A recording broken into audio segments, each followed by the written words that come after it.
A shocking video has surfaced, including a man on a train in Philadelphia being harassed by police officials. Now, he allegedly did not pay for either his fare or his daughter's fare. Right now, the cops are kind of releasing conflicting statements on that. But since someone's fare wasn't paid for, they thought, well, we got to put handcuffs on him and arrest him while he's holding his 4-year-old daughter. Now, pay close attention to the video, and I'll give you some more details into this story.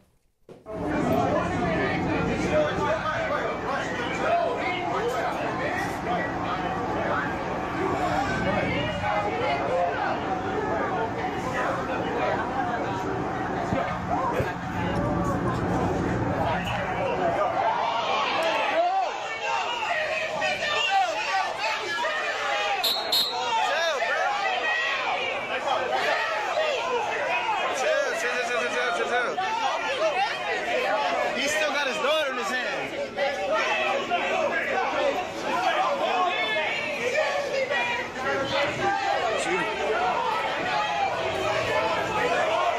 Excuse me, sir. Yo, let him drop his daughter.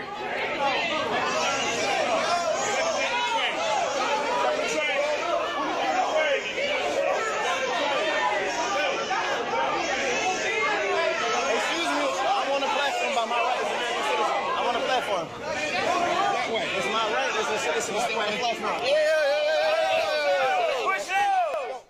Okay, so at the moment, it's unclear whether or not the man is going to face any charges. But here's what we do know.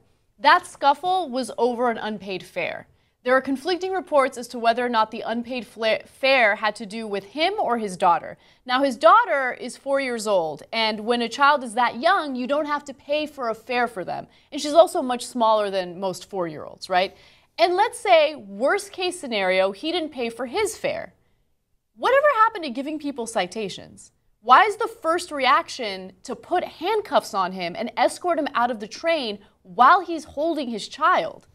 So now, we're being way overly generous to the SEPTA police here. SEPTA is the subway in Philadelphia. The witness, including the guy who taped the video you just saw, says the father did pay for the fare. And as Anna pointed out to you, if the kids are under 4 or under, they don't have to pay a fare. She was 4 or under.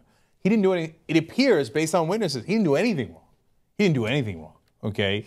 Now, the cops say, hey, we're reserving judgment on what he might have done otherwise. In other words, we don't know.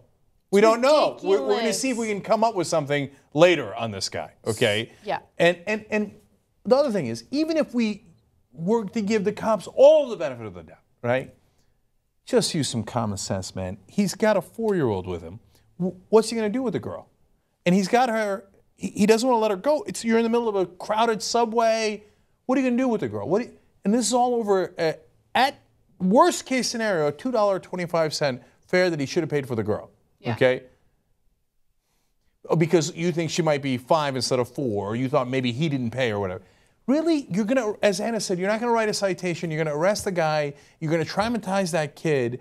What are you doing? What are you doing? Because the answer is always maximum force, right? That's exactly right. And what's interesting is the police official who kind of initiated that, he hasn't been identified, but what we do know is that he's a 7-year veteran. He apparently told his higher-up that the reason why it kind of escalated like that was because he didn't want to get in trouble for not giving him the proper citation. But you guys are pretty unclear as to what the citation was supposed to be about, right? So, and also, how is that going to get back to your higher-up? Like, how is that going to happen? All of a sudden, they're going to be like, you know, I think that you were probably supposed to give a citation to someone who paid for his fare, but you failed to do so. So as a result, I'm going to fire you? No, it doesn't work that way. But, you know, to be, again, fair to everybody involved here, the SEPTA Police Chief Tom Nessel said afterwards, he said, this is the type of incident that causes us to reflect on what we tell our police officers and how we tell them. So at least for the first time, there's an acknowledgement, hey, maybe we're training people wrong. And maybe that's why that cop was so worried, like, if I don't arrest the guy, am I going to get in trouble? Because the training is always maximum punishment, maximum force. Don't ever let anyone ever question any of your orders. All context be damned, right? Don't use human judgment. Just go in there like a steamroller. So finally, after they catch a lot of heat for this in Philadelphia, the police chief in this case is like, yeah, maybe we should consider how we train them. Yes, thank you. Finally, yes, you should definitely reconsider that.